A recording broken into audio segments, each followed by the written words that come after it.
Well, TV fans, she is responsible for bringing the LA noir vibe of Penny Dreadful's City of Angels to life on Showtime's newest hit series. I'm Sam Eckmann of Gold Derby, and I am very excited to be here with the production designer, Maria Caso. Thank you so much for sitting down with me. Thank you so much. You know, the setting of this series is 1938 Los Angeles. And so when you're doing that type of recreation work, really, for a period piece, what's sort of the most important thing you have to consider? What's the most important part of the process for you in doing recreation? Well, I think the most important part for us is the research. And we were lucky enough to get so much research from John Logan. You know, I like to say he's a genius, but he doesn't like that.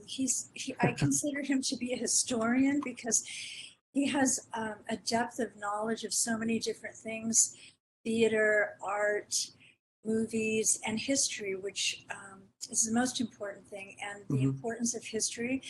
So John brings to the table, you know, a wealth of information for all of the departments, and that helps create all of the magic.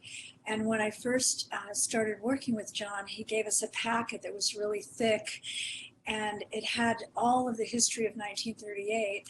So we went back to the office and we started reading, and there were so many amazing things that happened that people don't know about. And I decided that it was important for us to honor his stories. And so what I did, I got the guys in the car and we went down to those real actual locations, the residential areas, and we ended up spending 3 days speaking to neighbors and people that lived there, and their grandparents and their great-grandparents, and they had been there in 1938, and they were showing us photos of homes that they had. Or it was just a beautiful experience, and I think that it really helped us a lot. So we took John's research and then we compounded that with weeks and weeks of research because we want to be true to the show and the story and the characters. So that for us was really important. It was really exciting because we have Mark Toby and Michael Aguilar. They're our two incredible producers, and then John Logan, and they're so supportive. So they actually gave us the time to research and dig into the project properly. And on other shows, you don't always have the time. So I think that was special for us, and it was really, really important because the show is about, you know, racial, political issues in 1938 and social issues and the Mexican-American roots. And there's so many things that were happening in 1938 that are happening now. And, you know, we have technology, and really the show's about good and evil, but there's so many, you know, issues that need to be told and we're telling in the show that are really relative. So it was really important for us to honor that. And I think, you know, the research really helps us a lot. And of course, John, you know, he's always, you know, just with his wealth of information, giving more and more. So we're always expanding, but that was probably the most important thing in the beginning. I was wondering what it was like working with him because his projects always have such a distinct visual language to me. The tone is always like very distinct for the worlds that he creates. So what did he sort of tell you about what kind of tone he was going for and how to capture that?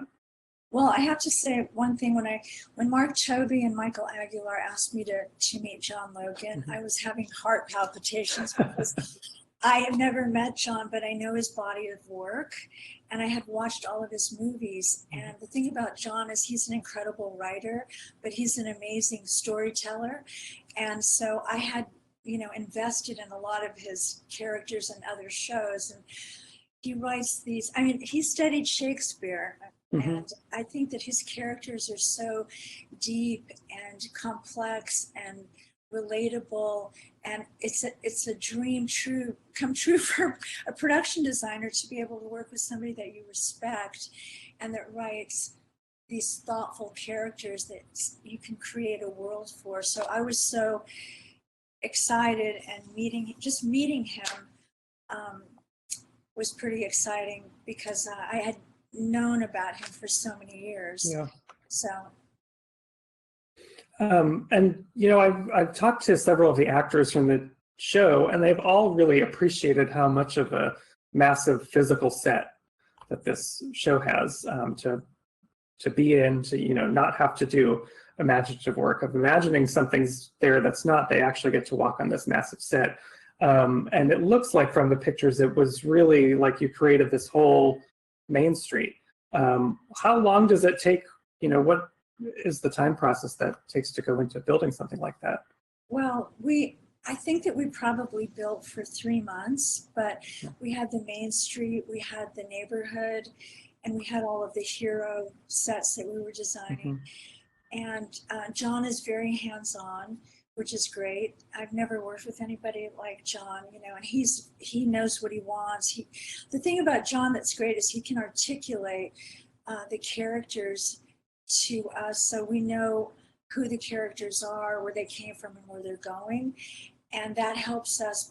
His characters are so rich, and it's tough to keep up with because they're always growing and evolving. And for us building the sets, you want the sets to honor the characters, so our sets have to grow and evolve along with the characters. But we were doing a lot at the same time. We had the street, we had the neighborhood, and the Vega house is the set that we started with first, because that was the set. It's more complicated because there are a lot of characters living inside of one set, and we wanted to honor each character with all of the details. And so we started with the Vega house and the neighborhood, and then we have our cannery that is coming into play in season 2.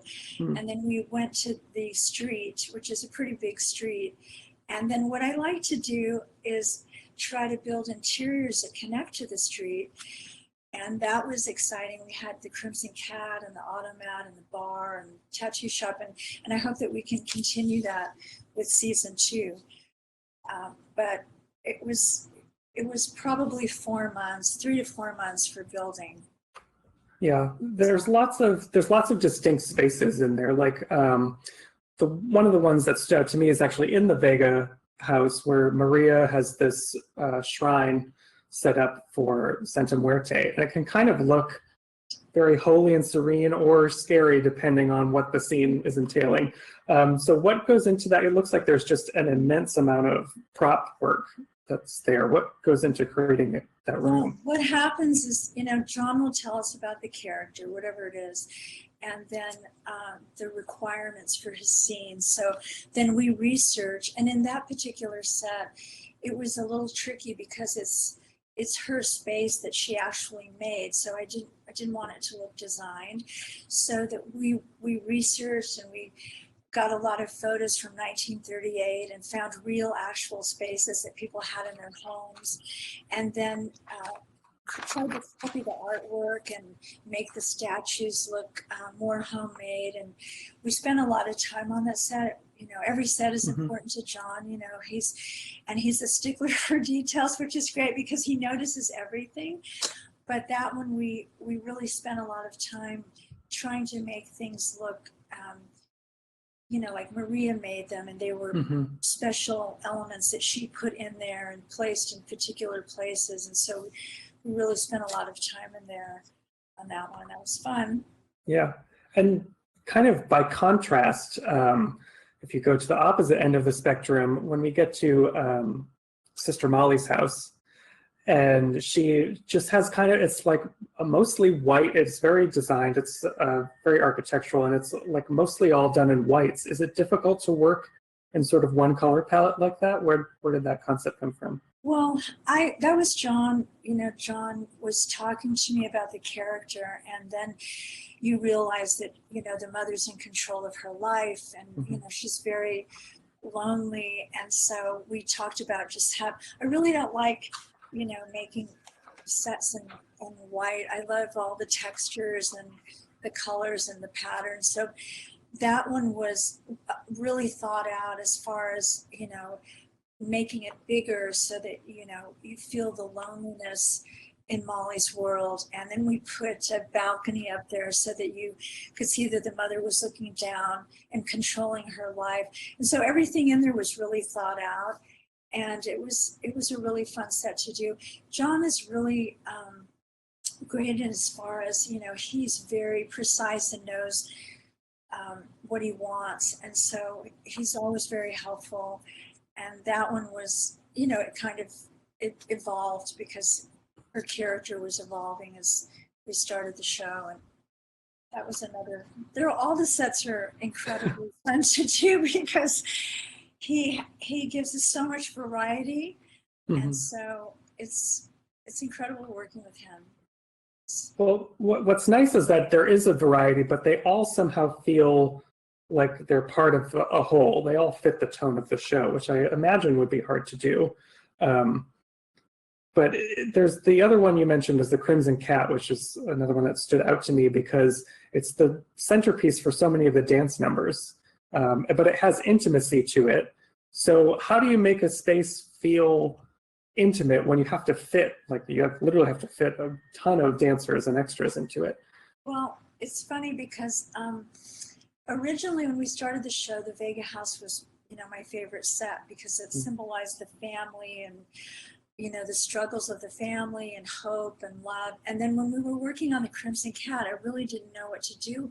We decided that we're going to put the Crimson Cat on this particular stage. And so what happened was Tommy Tong, who's an incredible choreographer, he started having rehearsals in this empty space.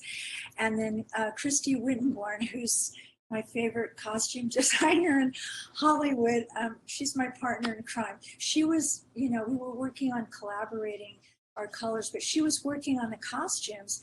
And so I saw, the costumes coming together. And so I was always checking with John because I wasn't really sure. And he said, make it sexy and use black and red. So basically he figured out the entire set with, without me.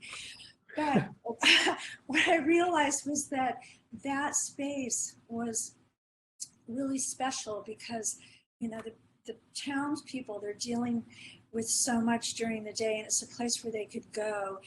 And, and the music and the dancing, and it's actually its own language. It's like a language of love. And so when I was in there, and it was a quite simple set, okay? It was just the colors. And when I was watching the dancing scenes, I was so moved, and it was so powerful. And I realized that particular set is probably my favorite set ever on any show, but because it's so simple and it's about the people and about human spirit and heart.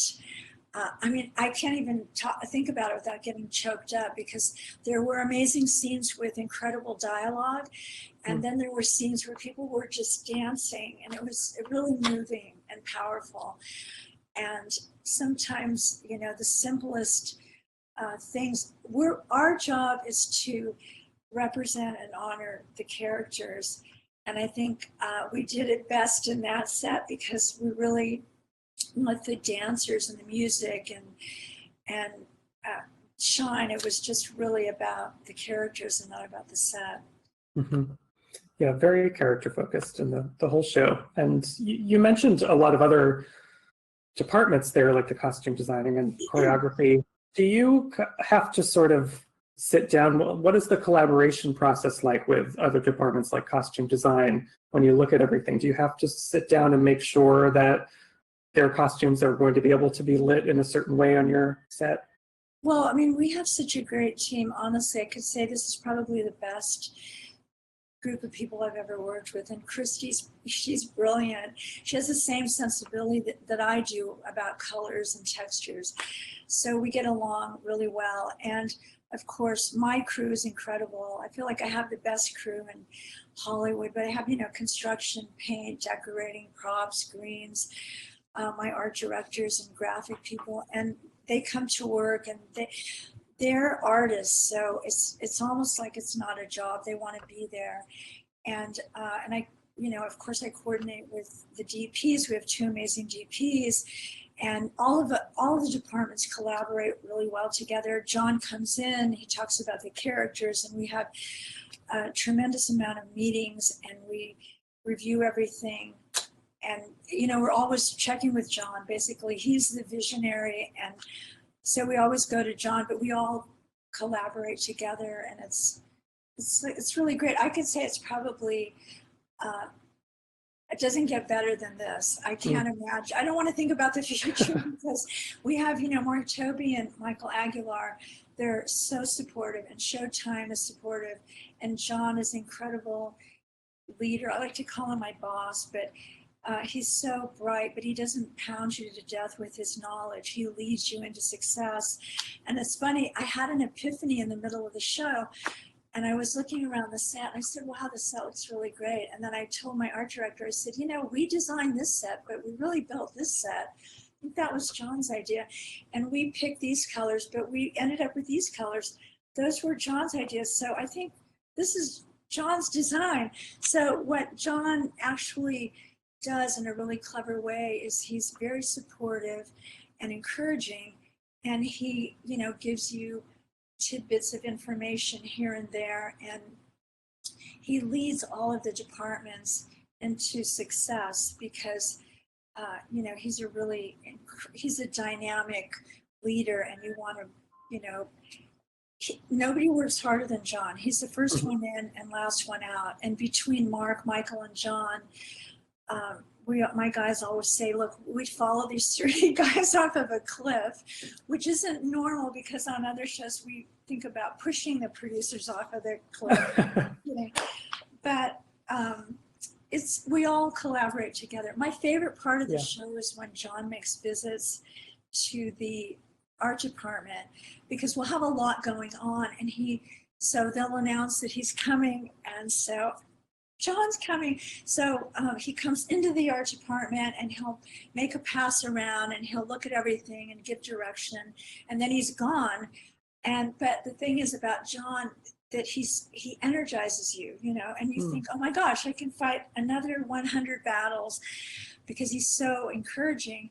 And I always tell the guys, I've never smoked, but when John leaves my office, I feel like I need a cigarette because it's so exciting when he comes in there. But it's because he's very passionate, and he's very gracious, and he's like this fearless leader. So he lets all of the departments, you know, take calculated risks, and you just feel like you can, you know, conquer the world when you're, you know, your boss is encouraging. So, but we all work together. But everybody knows what they're doing. All the departments, you know, we have the best crew.